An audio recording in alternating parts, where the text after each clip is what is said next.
అందరికీ నమస్కారం. మా ప్రీతమ నాయకులు మాజీ ముఖ్యమంత్రి వర్యులు శ్రీ వైఎస్ జగన్మోహన్ రెడ్డి గారి యొక్క పిలుపు మేరకు డిఎస్సిపై జరిగినటువంటి అక్రమాలు ఏవైతే ఉన్నాయో ఆ అక్రమాల గురించి సిబిఐ విచారణ జరిపించాలని, అలాగే దీనికి బాధ్యత వహిస్తూ నారా లోకేష్ గారు తన యొక్క మంత్రిత్వ శాఖకి రాజీనామా చేయాలని, దీనికి సంబంధించి రిలే నిరాహార దీక్షలు అలాగే ఆఖరి రోజు ర్యాలీ అనేది నిర్వర్తించమని చెప్పి మా నాయకులు వారు చెప్పడం జరిగింది. దీనికి సంబంధించి 6వ తారీఖున 7వ తారీఖు 8వ తారీఖున ప్రతిపాడు నియోజకవర్గంలో ప్రతిపాడు మండలంలో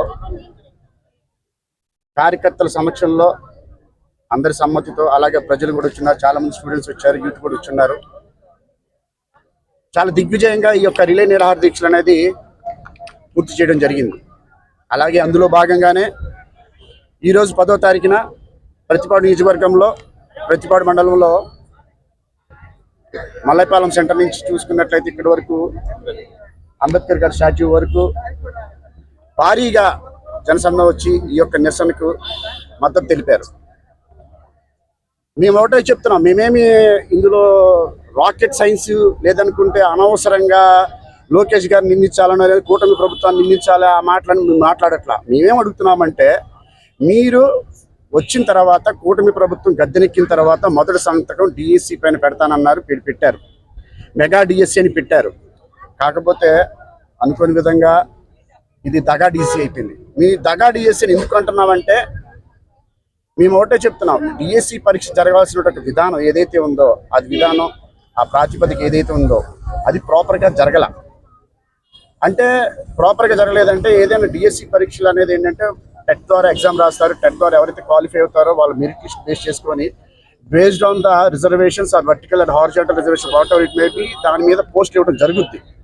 ఇది బేసిక్ ప్రక్రియ. ఆ ప్రక్రియలా జరగల. గతంలో స్పోర్ట్స్ కోటా 2% ఉన్నట్లయితే దాన్ని సడన్గా 3% చేసినటువంటి కూటమి ప్రభుత్వం అది ఎందుకు చేసిందని మేము అడుగుతున్నాం. ఎందుకు చేసిందంటే సడన్గా జీవో నెంబర్ 47 జీవోని సడన్గా ఒకరోజు తీసుకొచ్చి 2 నుంచి 3% స్పోర్ట్స్ కోటా పెంచారు. ఎందుకు పెంచారు? ఫస్ట్ పాయింట్, ఎందుకు పెంచారు?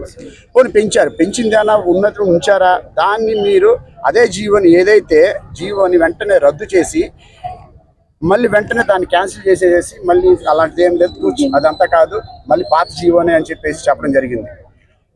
ఒక కూటమి ప్రభుత్వం బాధ్యత కలిగినటువంటి స్థానంలో ఉండే మంత్రి గారు, స్టాన్ఫర్డ్ యూనివర్సిటీలో చదువుకున్నటువంటి మంత్రి గారు, చదువులు తెలిసినటువంటి మంత్రి గారు అంటే చాలా ఆకతాయితనంగా చాలా సరదాగా ఒక జీవోని తెచ్చేయటం, దాన్ని తూర్చనటం, మళ్ళీ ఇంకో అది ఇది కాదని చెప్పేసి అనటం. అంటే ఎవరైతే ఈ యొక్క టెట్ ఎగ్జామ్ రాశారో, ఎవరైతే ఈ యొక్క డిఎస్సి పరీక్షలు రాసి ఉండి వాళ్ళ యొక్క ఉద్యోగాల కోసం వెయిట్ చేస్తున్నారో వాళ్ళ యొక్క జీవితాలంటే మీకు చాలా అంటే ఆషామాషిగా చాలా లైట్గా తీసుకున్నారు వాళ్ళ యొక్క లైఫ్ని.